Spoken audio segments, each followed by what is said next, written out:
Do you want to get compliments from your friends and strangers about how good your makeup looks because you got the blends you dream of? Well, my friend, make sure you're not doing any of these 5 eyeshadow mistakes I see people doing all the time.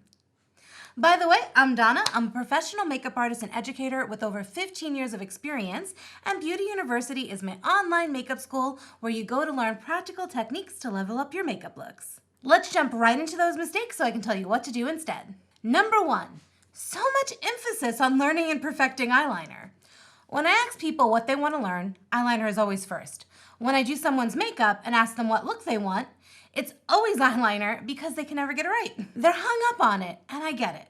Winged eyeliner is hot. It elongates the eye, which is sexy. It gives the eye a lift, which makes you look younger, and nothing is more fierce than a sharp, pointy wing. But eyeliner is not the end-all, or the only way to lift your eyes and make them look sexy. You spend so much time obsessing over eyeliner and stressing out over the symmetry that you talk yourself into hating makeup and labeling it as something that you can never get right. And that, my friend, is a crime. You absolutely can get it right.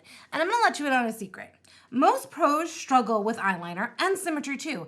It's one of the hardest things to master because every eye shape is so different. Now ask yourself, why do you wanna wear eyeliner? Is it because it looks so good on Adele and you want that for you too? Because that's my motivation, hence my hairstyle. I'm gonna guess that you wanna wear eyeliner because it's popular and it's what you know. You like the way it looks and it makes your eyes look bigger and sexier. And you can get that same effect with eyeshadow techniques. So instead of focusing on mastering eyeliner, I want you to try eyeshadow techniques like lifted, which is this look and the looks you see whenever there's that outer V. And smoky eyes are the best thing to practice if you love a sexy eye, because you don't have to make it smoky all over the lid. Just do it on the outer corner when you apply your color and then lift it up in that V shape. What I want you to get out of this is that there are multiple looks you can do no matter what your eye shape is. So if you don't perfect something or like the way it looks on you, don't stop there. I've got tons of videos and resources available that'll help you out. But before you go to my other videos, let's continue the mistakes. Number 2, using large blending brushes that are too big for your eye shape. Be honest, how many brushes do you have that look like this? I bet this is what you grab for blending and applying colors in your crease. Am I right? And then when you're done, do you find yourself feeling frustrated because all of your colors look like one and the eyeshadow is all the way up to your brow and you feel like a clown? Well, I'm sorry that you fell victim to the idea that this brush is the best blending brush out there. I used to believe it too. When I worked at MAC, I was a firm believer that this brush was all I needed to do all full face, not just eyes, the full face. I was really cocky and naive. And then when I got to Makeup Forever, they took this brush out of my hand, true story, because this brush is too large for blending. It blends everything, and sometimes, especially when you see the transition of your colors, you want to control your blending and focus on the area, and this brush isn't going to get you there. Instead, I want you to compare your brushes. You see these brushes? These are all smaller sizes. They're not nearly as long and fluffy. And for us hooded eye beauties, these tapered blending brushes are your best friend. The best way for you to know if your blending brush is too large is to compare it with another blending brush. So if you've got several in your arsenal, use the smaller ones. Because if the brush is covering the whole area up here, it's too large. Use these for highlighting the cheekbones or setting your foundation with powder around your nose or under your eyes.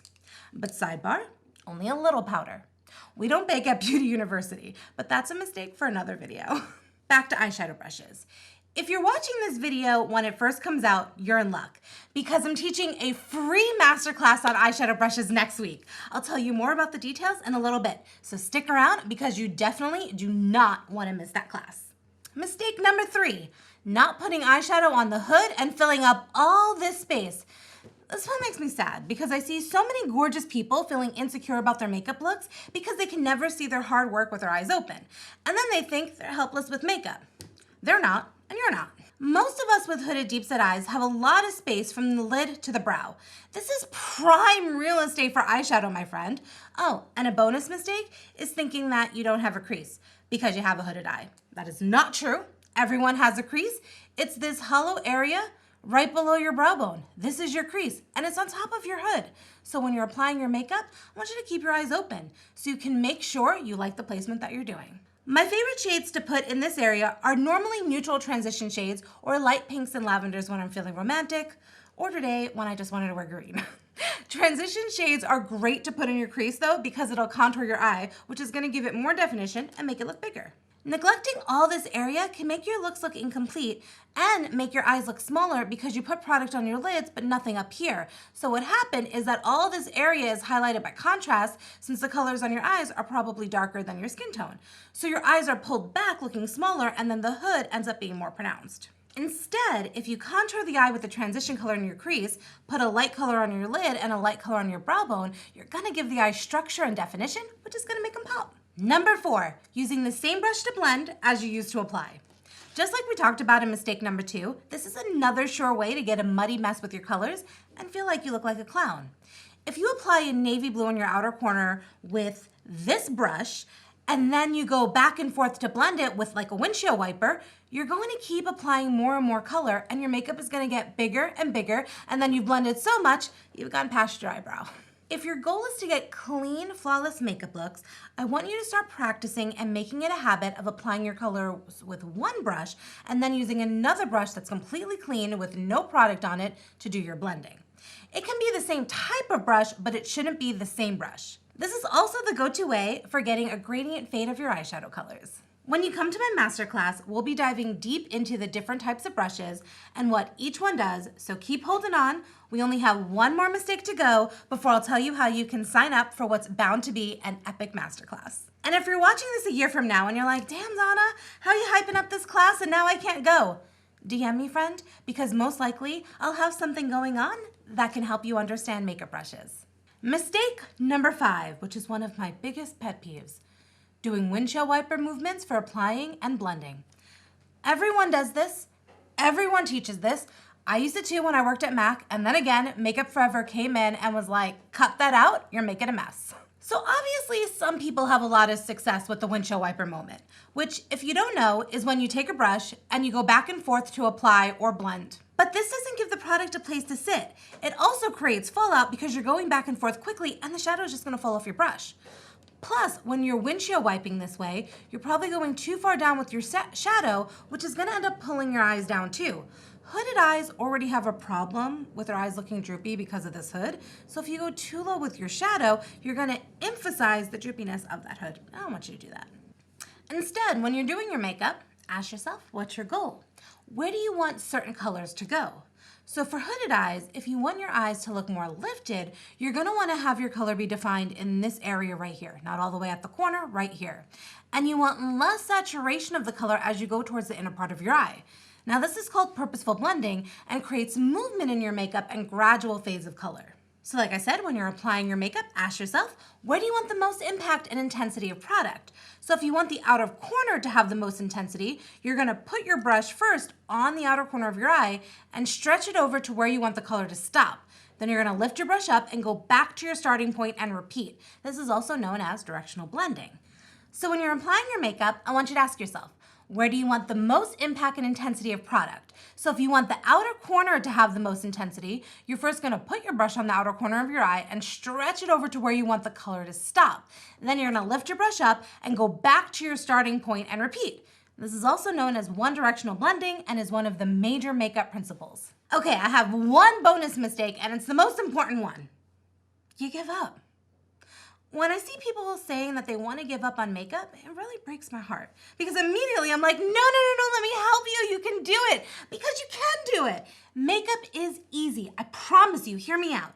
The problem is there's a bunch of advice floating around that people are copying from each other, and it just doesn't make sense for everyone.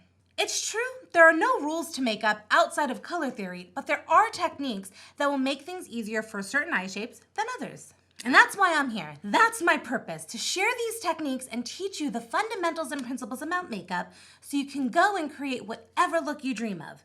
I teach you about bone structure and how to adapt the techniques to your specific features. And everything starts with the brushes. It's essential to understand the differences between the brushes and how to use them so you save time, money, and avoid frustration. Which is why I put together my masterclass, the 5 most effective brushes you'll ever need to master your eye makeup. So you stop worrying about your shadow looking muddy and start receiving compliments about how good your makeup looks. You're going to learn what each brush is called, how to hold your brushes, how often you should wash your brushes, the differences between them, the shading they create, and of course, recommendations. You'll no longer waste time shuffling through your brushes trying to figure out what to grab or having to pause YouTube videos at the right spot to catch the shape that the creator is using, and you don't have to keep buying different brushes hoping that you finally got the right one. You're gonna know. You'll know exactly what to look for. This class is gonna be on Zoom, so after the lesson, I can do a live Q&A where I'll invite you to show me your brushes and help you where you need it. There will be 3 chances to come to this class, all on different days and different times to cover the different time zones. The first class is gonna be on February 22nd, the second is on February 23rd, and the third will be on March 2nd.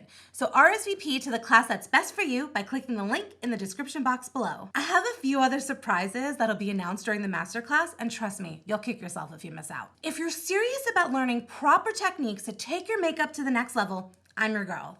I'm here to help you soar, so come to my masterclass and let's glow.